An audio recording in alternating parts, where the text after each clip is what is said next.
नमस्ते दोस्तों। आज मैं आपको प्रॉफिट और लॉस के क्वेश्चन करा रहा हूं और आज है आपका पार्ट 3। आप अच्छे से जानते हैं कि मैं रेगुलर वीडियोस करा रहा हूं, प्रॉफिट लॉस की रेगुलर एक वीडियो जरूर लेकर के आ रहा हूं और पार्ट वाइज। और मैं आपको बता दूं कि सभी तैयारी आपके लिए ग्रुप डी की है। ग्रुप डी 2025 के नाम से मैंने एक प्लेलिस्ट बनाया है। इस प्लेलिस्ट में आपको रेलवे ग्रुप डी, जितने बच्चे ग्रुप डी की तैयारी कर रहे हैं, जिसका टेस्ट नवंबर में होने वाला है, मैं ये प्लेलिस्ट बना दिया हूं। सभी वीडियोस आपको इससे रिलेटेड इसी प्लेलिस्ट में मिल जाएंगे और आप इस प्लेलिस्ट के आप तैयारी कर सकते हो एग्जाम की। ठीक है, तो चलिए स्टार्ट करते हैं। पहला सवाल, एक मेज 13% लाभ पर बेची जाती है।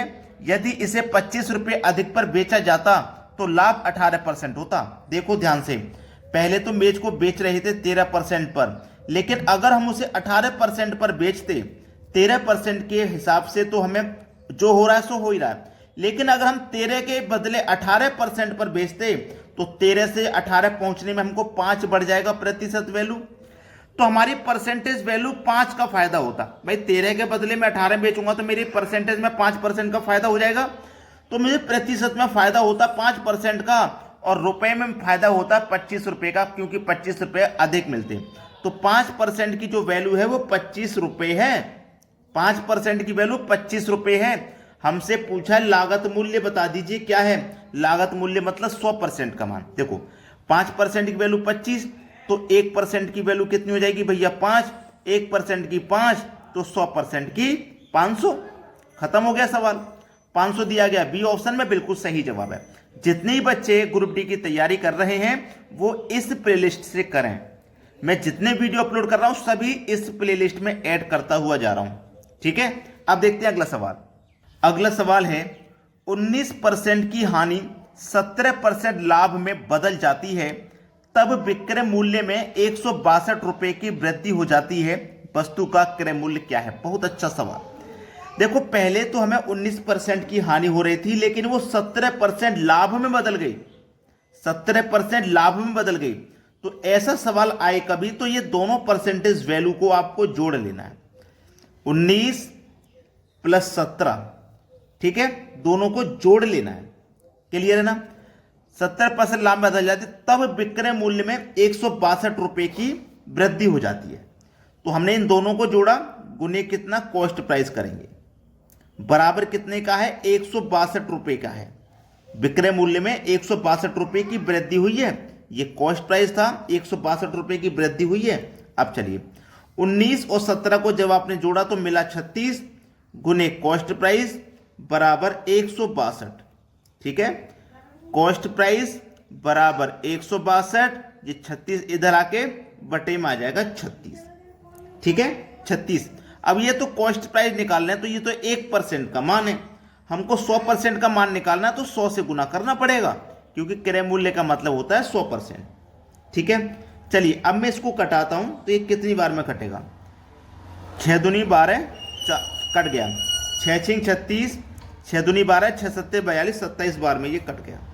ठीक है, अब 27 का गुना अगर मैं 100 से करूंगा तो ये 2700 हो जाएगा और बटे में 6 से मुझे ये कटाना पड़ेगा। कटाऊंगा 6 चौकू 24। अब 4 आ गया। ऑप्शन में देखूं तो सबसे पहले 4 एक ही ऑप्शन में, तो वो मेरा सही हो जाएगा, लेकिन मैं आगे जरूर चेक करके बताऊंगा। 27 में से 24 कट गया, 3 बचा, 3 में 0 लगा दो तो 30 हो गया। तो 6 पंजे 30 और 1 0 450। लेकिन मैंने तो 4 से ही आंसर बता दिया था कि यही आपका आंसर है। अब देखते हैं अगला प्रश्न। अगला प्रश्न है, एक दुकानदार चीनी को कुछ इस तरह से बेचता है कि 950 ग्राम चीनी विक्रय मूल्य 1 किलो चीनी के क्रय मूल्य के बराबर हो, उसका लाभ प्रतिशत क्या होगा? देखिएगा ध्यान से, 950 ग्राम चीनी का जो विक्रय मूल्य है वो 1 किलो चीनी के क्रय मूल्य के बराबर होगा। यानी कि अगर आपने 1 किलो चीनी 100 रुपए की खरीदी है तो 100 रुपए में आप 950 ग्राम बेचोगे, तो इसमें से आपने 50 ग्राम बचा लिया है ना। 950 ग्राम और 1 किलो में कितने होते हैं 1000 ग्राम। ठीक है, तो आपने यहां देखा कितने की फायदा हो रहा है, 50 ग्राम का फायदा हो रहा है। ठीक है, 50 ग्राम का फायदा हो रहा है। हमको लाभ ही तो निकालना है, लाभ प्रतिशत। तो 50 ग्राम का हमको फायदा हुआ। कब हुआ ये 50 ग्राम का फायदा? जब हमने 950 ग्राम तोला, तभी तो फायदा हुआ। और प्रतिशत के लिए 100 से गुना, गया 0 से 0, 5 से कम 5, 5 से ये 19 बार में, 19 पंजे 95, 100 में से 95 कटा तो 5 बटे में 19, पहला ऑप्शन सही हो गया। क्लियर है सभी को? चलिए अब देखते हैं अगला सवाल। अगला सवाल है 720 रुपए में 17 गेंद बेचने पर 5 गेंदों के क्रय मूल्य के बराबर हानि होती है, एक गेंद का क्रय मूल्य क्या है? बहुत अच्छा सवाल। एक गेंद का क्रय मूल्य यानी कि हमें कॉस्ट प्राइस बताना है एक का, ठीक है। टोटल वैल्यू कितनी है? 720, ठीक है, टोटल वैल्यू 720 है। ये 720 कितने की है? 17 की है ना, 17 की। इसमें से माइनस कर दो 5 गेंदों का ही तो बताना है। चलिए 720, 17 में से गया 5, आया 12, 12 छिंग 72, 1 0 60, सवाल खत्म, ठीक है। एक गेंद का क्रय मूल्य कितना होगा भैया? 60 रुपया होगा एक गेंद का क्रय मूल्य। अब देखते हैं अगला सवाल। अगला प्रश्न है 1 रुपए में 12 टॉफियां बेचने पर एक दुकानदार को 20% की हानि होती है, बताइए वह 1 रुपए में कितनी टॉफियां बेचे कि उसे 20% का लाभ हो? अच्छा सवाल है ना। देखो 1 रुपए में 12 टॉफियां बेचने पर 20% की हानि हो रही है, 20% की हानि। कोई भी चीज आप जानते हैं अपने आप में 100% होती है।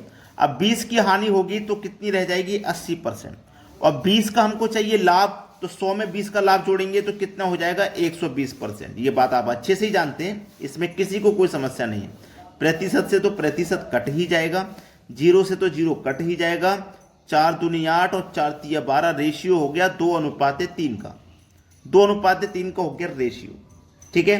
चलिए अब उसने क्या कहा है?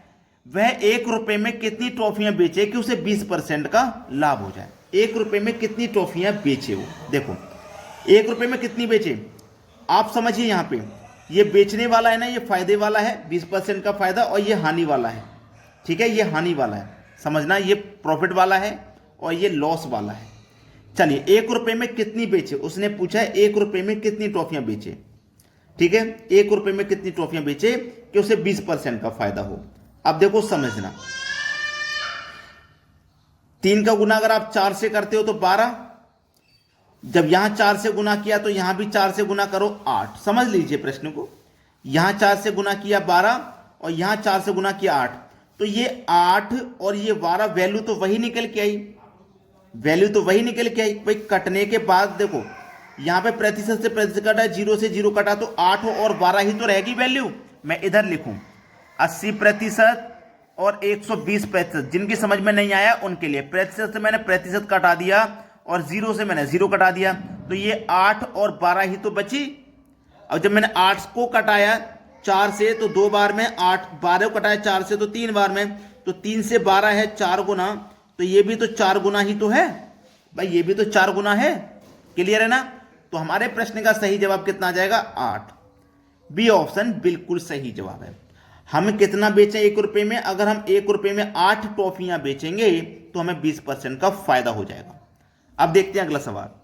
अगला प्रश्न है एक दुकानदार कुछ संतरे 5 रुपए में 4 की दर से खरीदता है तथा 4 रुपए में 5 की दर से बेचता है। पूरे व्यवसाय में प्राप्त लाभ अथवा हानि प्रतिशत ज्ञात करें। इसको करने के लिए सबसे सरल तरीका है रुपए